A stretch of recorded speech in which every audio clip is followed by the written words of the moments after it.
எத்தனை சாமி வந்ததையா இது எந்தெந்த சாமி தந்ததையா எத்தனை பாட்ட சொன்னதையா அத சுத்துற பூமி கண்டதையா அடிச்சு வீசும் காத்துலையும் அந்த தகப்பனாச சுத்துதையா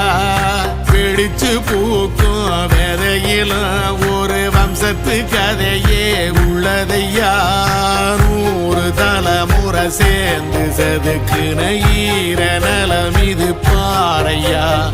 வாழும் வரையிலும் நீயும் விதைக்கிற கடமை இருக்கு கேளையா கோடி விளக்காயேந்தி கிடந்த வீடும் இருண்டது ஏனையா மாட விளக்கா நீயும் வரத்தான் வீடும் ஏங்கி நிக்குதையா